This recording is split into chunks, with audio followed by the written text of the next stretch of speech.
So this presentation really is very forward-looking opportunities for remote controlled as well as autonomous machinery in forest operations.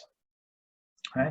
And even though I'm calling it forward-looking, there's already a number of elements around remote control and autonomous machinery being used currently in our operations as well. So I'll make reference to those.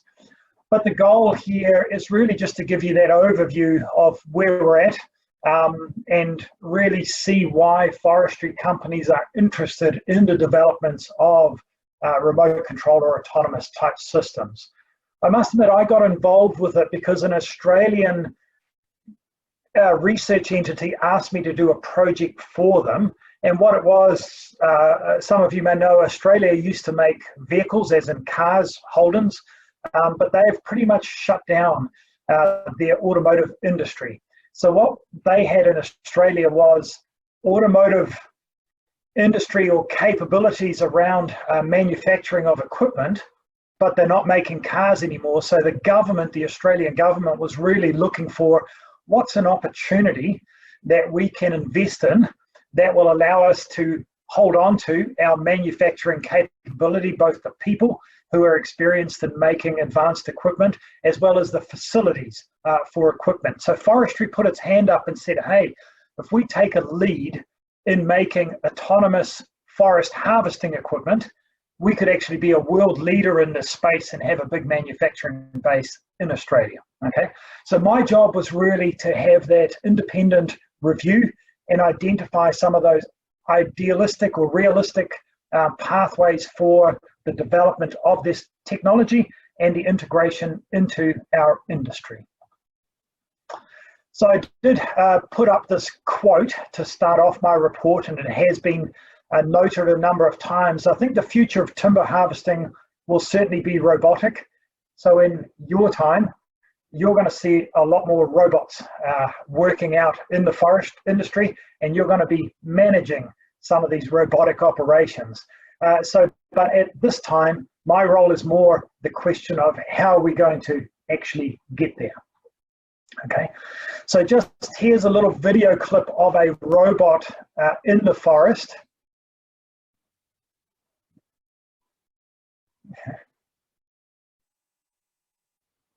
Yeah.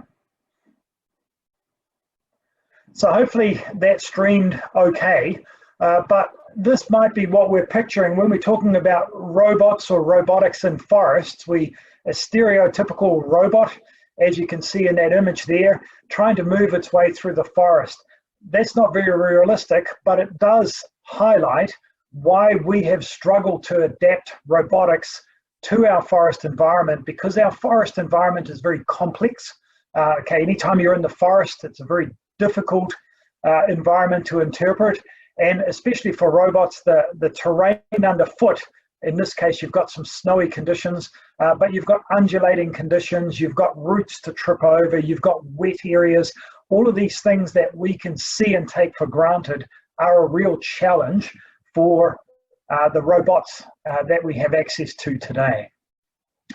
This is something I would like you to pay attention to. Subtle hint that it may come up in a final exam, but some of these definitions around robotics, okay, and being able to understand what those different terms mean. So we're very much familiar with automation. Automation is very much expanded through many of our daily life activities, as well as, of course, automation within forestry equipment. Remote control is also a very obvious one. Most of you will have seen a drone or have a drone or some sort of a remote controlled vehicle as a toy at some stage. So remote control, again, is very obvious. Tele Operation is a term specifically for remote control, except that you're trying to simulate almost the environment that you're working in. Okay, so Tele Operation is you are even further away than just being in a remote control, but you're actually in an environment where you're trying to simulate the environment of the machine that you're actually trying to remote control. Okay. The definition of a robot or robotics is a machine capable of carrying out a series of complex tasks automatically, okay? So that's an important part. It has to be a series of complex tasks, and it has to be able to do that automatically, so without your interference. It has to be able to make some decisions by itself based on what it's seeing, what it's experiencing, okay? Otherwise, it's just automation, okay? So that's robotics. So autonomous is really that freedom to act independently. So when we're talking about autonomous equipment, it's something that's able to go off and work by itself, okay, without our supervision, okay? A drone, unmanned aircraft, or actually it's also a ship, so that it's able to navigate autonomously, okay, so without human control. And it has to be able to go beyond the line of sight. So if you have a helicopter or a plane and you're operating it, but you need to continually operate it, it's just a remote controlled airplane. It only becomes a drone when it's able to fly off and come back all by itself. That's what makes it a drone, okay? The term slave, obviously very negative connotations in terms of human history, but a slave machine is a technical term when it comes to robotics, and a slave refers to a machine that's controlled by another machine. Okay, so in robotics, a slave is a machine controlled by another machine. So those are just some of the terms that if you're familiar with them, you will have a better understanding, especially if we're interacting with people who are helping develop that technology. Okay. So what we're often looking for in technology is that ergonomics, improving our working conditions, improving our operating environment to increase productivity or cost effectiveness, okay? So a lot of our focus around technology is very much around the operator sitting in a cab and having access to automation or technology that helps him or her operate the machine more effectively, okay? So these are basic elements of technology that we're very familiar with and has rapidly increased in the last 10, 15 years. Okay. One nice example of this is that boom tip control. Not sure if anybody here has operated an excavator or how many of you have operated an excavator, but an excavator, like the harvester simulator that you would have done in that second year class, is very manual in that you're operating individual rams, for example, on a boom. So if you want the boom to go forward, there's a certain thing that you actuate. You want it to swing left, you need to swing the joystick. So there's a lot of individual bits of information that you need to provide the boom in this case for it to do what you want it to do. So we've come a long way now, and all the modern booms that are coming out there is more point and shoot, in that you're telling the boom to go somewhere, so you're really just saying where you want it to go, and the computer is making all of the decisions about which ram to actuate and what's the best way to get there, okay? So that's that boom tip control, and it's making a huge amount of improvement for our operators. It really reduces that learn curve effect because you're looking at something, you're pointing at something, and the boom is simply going to where you're looking at, okay? Makes it a whole lot more easier to work with. An example is in cable yarding, is this automation. So we don't have this in New Zealand yet, but it's really commonplace in Europe. And that's where the, so you're felling, so the extraction from the cable yarder, so this extraction to the carriage is still by the operator, okay? But all of the pulling to the yarder is actually done by computer. So all of this winch control is fully computerized. So it has acceleration curves, speed curves, as well as deceleration curves that are all automated. Okay. Something that we're more familiar with in New Zealand is actually the automation and information systems. Okay, so in fact, we're quite advanced in this. The company Interpine in Rotorua really is a world leading entity in terms of being able to assimilate this harvester information, especially around volume, around quality, around individual log sorts, okay, and is able to process that and feed it back to the company, okay. So the way that that simply works is that you have a machine operating in the forest environment. It has a GPS unit on top of it, so you know where the machine is, so that when you cut a tree, you know where you've cut the tree. Then you've got all the gadgetry inside the harvester head, which is able to measure the diameter, and the operator's putting in quality controls. So all of a sudden, we've got a fully GPSed or geo-referenced segment of information around the tree that we've harvested, the quality of the tree, and the total number of logs and the types of logs we've cut from that tree. Okay, so that's all information that's readily available at the moment. And here you can see this image down below. You're actually able to track that on Google Earth.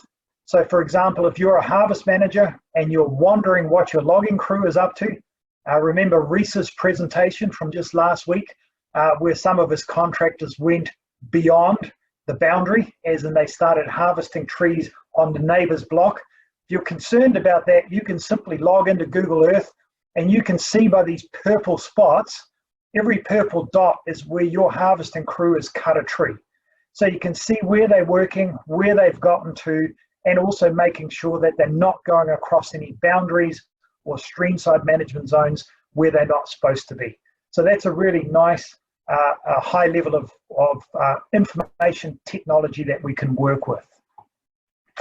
The other thing that we're able to do now, or hopefully you're able to do, certainly stretches my capability, but once we have this level of information, we can actually start to create productivity maps for our sites.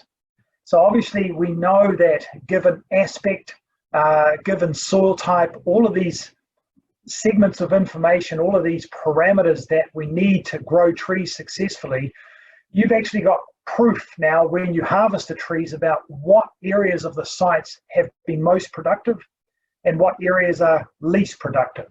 So if we have a look at this little pizza wedge, which is really just GIS integrating and interpolating that productivity data, we see areas of the stand that are really high production in terms of cubic meters per hectare and areas that are low production. So as a forest manager now, you can go back and assess that part of the site that's really low production, and perhaps it's a mineral deficiency or something perhaps it needs, it's got a clay pan, something you can do something about to improve the productivity of that site and have it more uniform, but you know it down to the sub-hectare level as opposed to just the stand level, okay? So this might be you in the future. You've got your drones zapping out, you're doing your surveying, you're doing your analysis, you're getting that really high detail of information from your harvesting system, and you're able to analyze that and cross-reference it with your inventory to better manage the stands in the future, okay? And nearly all of this data is popping up into the cloud, so the way it works at the moment is that our harvesting systems pop the info into the cloud, into Pine and Rotorua suck it out of the cloud, process it, put it back up into the cloud so that you as forest manager can access it anywhere, anytime, and in any form that you like. Remote control, so getting back into the harvesting side of it, remote control, most European skidders actually have remote control. So that allows the operator, as shown in that top picture, to get out of their machine. For example, if it's getting a bit steep and they have a risk, or if they need to maybe sort the logs, they can actually get out and operate the skidder remotely so that they don't need to be inside that machine. That's of course particularly advantageous if you've got like a winch skidder, so that you can pull out the cable, pull in the cable, move the skidder, reposition the skidder without you climbing in and out all the time. The other nice thing is we've talked about woodlots a lot. You've done a woodlot plan. So you see that picture in the middle there on the right, that's basically a mini skidder with a very low center of gravity. It's really quite powerful, but it's remotely controlled. So we don't need this big machine with an operator coming in, you can actually have a little machine with a very low hourly cost, very low capital cost, and it's able to extract the timber from your woodlot. And some of them now are GPSed, so all you need to do is stay in the forest, connect up your tree, and it will trundle off along the skid trail that you've designed and drop the logs off on the landing and come back. So that's quite nice. It's just an automated system. You can stay in the forest felling trees, and it's simply pulling them out for you. The bottom picture is actually out of Nelson from a couple of years ago already, in that most of our large-scale harvesting equipment, most modern equipment, is now what they call electric over hydraulics. Okay, so as an operator, you're on joysticks, which sends electrical signals through to the valve banks, and that's what operates the machines. Because it's already electric, you don't need to be inside that machine. All you're doing is sending electrical signals. So it's really easy to convert any of our modern machines into a remote controlled machine. And in fact, a big harvesting machine like this can be retrofitted to be remotely controlled with a unit like this in less than 2 hours. Okay, so it's very little. You're really just plugging this in, and then you can stand back and operate the machine from a distance. Tele Operation, so that's that remote control is where you're standing nearby, you're effectively watching the machine. You may have some imagery, but Tele Operation is really where you take the operator and put them into a separate space. Now in this case where it was trialled in New Zealand, it was on a trailer sitting on the landing. So you're still quite close to the machine, but as you can see the operator in the top right hand side, it's 3 nice large video screens that in this case he's looking at, and he's able to operate that machine from within that really quite nice closed environment, and he's able to get a lot of vision that you typically don't have inside a machine because of the guarding. So it's quite a nice operating environment. We know, so the US Army, all the drones that fly for the US Army, they're all managed out of Nevada. There's just one big centralized facility. And so the drones, whether they're flying in Asia or in Africa, they're all being managed out of a centralized facility. That's where you have all the specialists. So in terms of forestry, you can imagine we can tap into new workforce. So if we had a nice cafe in the middle of Christchurch from where you could operate all of the harvesters on the West Coast, you know, wouldn't that be a nice idea? So you could recruit people that could just work during the day, just pop down to a cafe in Christchurch, jump onto a harvester that might be in the West Coast, up in Northland, wherever, and be able to work with that machine without having to drive too far. Opens up a new workforce that may actually be more suited to operating high value equipment. Okay, so it is potentially to be very successful, but the question is really under what circumstances can we make that work? What we do have examples of is where it is successful. So if it's an unacceptable risk to the operator, and I've just mentioned operating on very steep slopes. So if you feel there's a risk, you can get the operator to step out, remote control it, so that if there was a tip over or a rollover, the operator is not in the machine. Okay. The other one is too onerous to reach work sites. Just mentioned maybe the West Coast, where it's sometimes a long drive to get there. So that may work very well as well. And one of the big factors in Australia was really the shortage of operators. It's really hard nowadays to find good people to operate skidders and just drive them backwards and forwards, or loaders, drive them backwards and forwards. Okay. So again, that's a great opportunity. Or machines with low utilization. And a nice example of that is that top picture here. Okay. So that's a tail hold, okay, with that spreader bar. Okay. It sits there for the majority of the day and it perhaps only needs to move 2 or 3 times.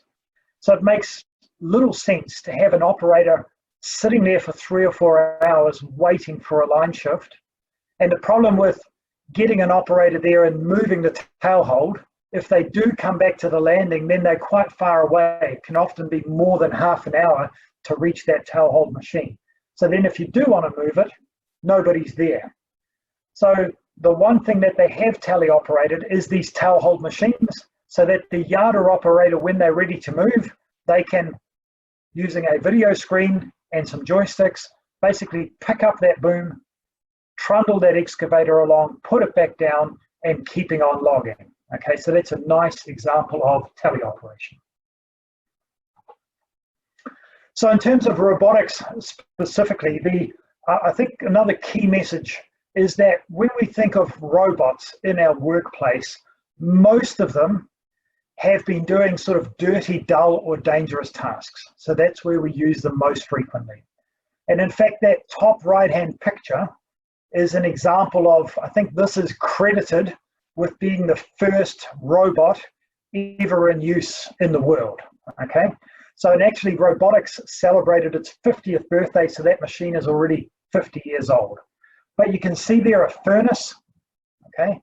And so what this robot is doing is placing metal elements into that furnace so it can reach into the furnace, obviously something our humans can't do, and it can also do things like assess the temperature. And so it's able to look inside the furnace, look at the object, get that idea about when it's at the right temperature, and able to go in, reach in, grab it, pull it out, and place it somewhere and grab the next object. So that's that autonomous component of that task. Doesn't look perhaps like you might think a robot, but it is robotic in that it is a certain thinking process going on in its operation. Modern robotics, the ones that you'll be more exposed to, is really about improving the quality of a life and empowering people. So robots are supposed to help us as opposed to taking away good jobs. So that's the intent anyway. Just a little video clip here. So here's an example from our mining industry where people simply drive trucks along tunnels underground. They simply go to the coal face or the mining face and drive it back. And of course, underground is a dangerous work environment. So you see here's just the GPS unit. There's the map of the underground tunnel system. And that truck is simply driving itself. Okay. The nice thing about a truck driving itself underground or anywhere is that a truck operated by a computer can actually operate within like a 5mm tolerance. So it's able to go through those tunnels and turn those corners and guarantee that it's not going to crash into the wall, okay? Go through those openings. If you have an operator in that truck, once in a while they're going to crash it, okay? And then you need to retrieve a truck or repair a truck underground. So you can see why in mining, autonomous trucks can be very, very beneficial. So robotics and other industry, we've mentioned mining, dirty and dull, okay? So in terms of operational risks. In the military, we have operations, robotic operations, because of the dangerous work environment. For example, bomb disposal is now primarily done with robots. Because it's dangerous. But in agriculture, we find the greatest similarity, and the advantage of scale and more homogeneous operating conditions means agriculture has advanced a lot quicker than we have. Okay, so what The Economist said is that in terms of agriculture, just tractor opportunities, it's a $240 billion market opportunity that's sitting out there. Okay? And these small tractors, I haven't seen one in New Zealand yet, but this is a small driverless tractor. They're now becoming commonplace in North America, okay? So you've got a tractor. Many of you, I certainly know I have spent a fair few hours driving a tractor around and around a field, either cutting during silage, haymaking time, tilling, ploughing, okay? So that task is, as you might appreciate, very monotonous. You're just going around in field in circles until the whole field is covered. Now you can simply program this tractor to do that for you, and you can get on with more interesting jobs, okay? There are some predictions around robotics. Not all of them prove to be true, but of course, the robotic systems are going to be faster, but they're also going to collaborate, okay? So you can imagine that having a robot as part of your harvesting system might be a bit strange, but if you've got multiple robots and they can actually work together, it's going to be very advantageous, especially with regard to us humans being there. But what we do know is that certain governments are implementing robot-specific regulations, and a nice example of that is our car industry. So while all of the high-end cars coming out now are able to drive themselves, it's still not legal in New Zealand to simply have your car drive you from your flat to the university, for example, because of these regulations, okay? Concern around security and safety. What we are seeing, of course, is that robotic growth. And for those of you who are interested, the average salary you can earn in robotics is 60% higher than what you'll ever earn as a forester, okay? So we do know that being involved in technology and being good with technology is a top-end job moving towards the future. So Bill Gates had this vision, robot in every home, revolutionize the way we live. And again, we see some examples. The little vacuum cleaners, I already had one of those about 15 years ago, just runs around the house and it vacuums up the house without you chasing it. But you, on the right-hand side, not as common in New Zealand, but already very common in North America, is those robotic lawnmowers. Okay, so very few people now in North America push a lawnmower around. You simply have this unit. It actually figures out when is the right time to cut the grass, runs around and cuts the grass, charges itself up. So lawn mowing is a thing that you never need to worry about anymore if you adopt that technology. Okay. So what Bill Gates said, there's a striking parallel between personal computers, which were pretty weird and strange to most people when they first came out. Now everybody's got one. So what he's suggesting is within the next 10 to 15 years, robots may be strange to us now, but in 15 to 20 years, all of you are going to have a robot and you're going to be pretty comfortable working with it, okay? So successful, we need, of course, for robotics to be adopted in harvesting, forest operations specifically, we need them to be cost effective and productive. The good thing is approximately 30% of running costs of most of our equipment is still associated with labor, okay, the person sitting inside the machine. So autonomous equipment, if we take the operator out of the machine and use a robot, the machine can be less productive, but still be more cost effective, okay, because we're reducing the cost quite considerably by not having an operator in that cab. There's also health and safety. We had a fatality, I think it's 2 years ago now, where a skidder operator was driving down the road, as you can imagine, young male, got distracted. He was known to be on his phone quite often, and he simply just went off the road. So he was driving a skidder down the road, and he was on quite a steep slope, and he went off the trail and rolled on him, and unfortunately passed away doing it. So that's a tragedy. But you can see that it's a monotonous task and it's very difficult for people to stay attentive for longer periods of time. Okay. So the best opportunity for a forestry, and this is where my work, I guess, came in, is in this forwarder skidder type space. Okay, we have the technology, we have the sensors, and it's a real no-brainer to try and introduce this into our industry. Okay.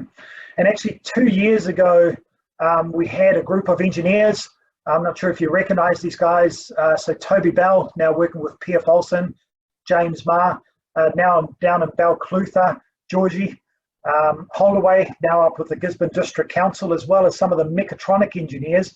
We actually developed a prototype that we could work with, GPS controlled with sensors as a proof of concept. Okay. So where this already is being used and where we can see a lot of similarity is in the agricultural industry. So in this example here, we've got a harvester, and actually the harvester is being driven by an operator, but what's not being operated is this tractor with the trailer. Okay, so there's nobody inside there. Simply got a GPS unit as well as some sensors, and it simply trundles out, knows exactly where that harvester is, goes and drives along beside it, gets filled up. When it's full, turns around and goes and unloads, okay, all by itself. And you might have 2 or 3 of these systems supporting the one harvester as it's going through, in this case, harvesting corn. And the technology be one that you're very familiar with. It literally is just a GPS unit, a computer, so that picks up the signal from the harvester, which has got a GPS unit, so you know where the other machine is, and the tractor simply drives out to it. It's got a LiDAR unit at the front to make sure you're not crashing into anything. And then it's also just got a camera, and that allows an operator to override. So if it gets confused about where it is, you can simply log in on your screen, have a look about where it is, and get it to move again. But all the time it's trying to operate by itself. Standard technology, you're very familiar with it. It's really just that computer that's running that system that's important. Okay, so we already see it a little bit. Again, here's a nice example from forestry. You've got the harvester, it's processing the wood, okay, and then you've got this little mini forder, and it simply runs up and down the slope all by itself, okay. Now in this case, it's not fully GPS controlled because it actually runs along a cable, but this little unit just runs up and down the hill. You can see it on very steep slopes, but there's no operator. So it can just come down, sits there, waits to get unloaded, and then goes back up to the harvester. In terms of guidance systems, this is out of Sweden. Already there's basically a small camera and a GPS unit. So if you're operating a forwarder on multiple cycles, you only need to drive it once. The computer remembers where you've driven, and then for each additional cycle, it's driving itself. Okay, so you can sit back, relax, have a little snooze, wait for you to get there, and then actually start work unloading. You don't have to do the driving anymore. Okay. The other big advantage is these purpose-built designs. So you saw the little tractor up top. The cab on a typical piece of forestry equipment is somewhere in the order of $100,000 to $150,000. Okay, that's what it costs to actually house the operator. So if we don't need the operator in there, we don't need a cab in there, and that will save approximately $30 per hour for every machine you're operating. Also a big advantage. Transportation, you've heard plenty about trucks. So while we're probably still a little bit far away from a truck being fully autonomous, what is being used now is platooning. So you can imagine in the logging trucks, especially in Australia where they have big distances, only the first truck is being guided by an operator, and the other trucks, and you can convoy 3 or 4 or 5 trucks, is simply following that first truck at a given distance. Okay, you actually get fuel savings because it rides in the slipstream, but also the operators in that second, third, fourth truck can simply get some rest while the first operator is driving. Okay, of course, when you get into towns or school zones, each operator takes control of their own truck again, but on those big long highways, only one person has to drive, 4 trucks are following, whatever number are following. Okay. Another nice example, getting to the last couple of slides now here, is cable logging. So we're working quite extensively with grapples, okay, but the yarder operator still has to go searching for those trees. Okay, if you can put a LiDAR unit on your grapple, and with that software interface, as you can see here, the LiDAR and the software have identified all the trees, so it knows exactly where the trees are. From that, it can identify the butt end of the tree, and it can target the grapple right onto that butt end. So without that operator needing to try and do that, the computer's doing it, it can go down, grab it, and pull that tree out. Okay, so that software is available where it can identify trees and start automating the extraction. In New Zealand, we have a bigger program looking at robotic log sorting. So that's a big project underway at the moment, and Campbell and I are part of it. Luke there as well in terms of his drone, looking at slash piles. It's actually all integrated into this idea of having larger sorting yards that are primarily robotic. So there might only be 1 or 2 people on site, but 5 or 6 machines are actually working, processing and loading out the logs. Okay. Autonomous felling, just something I'd like you to, a lot of people, when you hear about robots in forestry, they think about robots running around cutting trees down. But what I can tell you is that that is the least likely place that we'll see robotics in the future, simply because the complexity of identifying trees and knowing how to cut them down. It's simply a more complex operation that robots aren't really suitable for. So you can see in this image here out of Oregon State, if it's a nice clear open space, we can identify the tree and identify the butt of the tree and perhaps cut it down. But in a full forest, that's not so easy.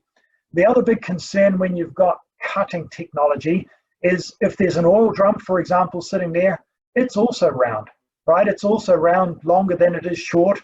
So it's easy for a computer software to misidentify that as being just a very short tree, okay? So that's where we need that intelligence that's simply not there yet.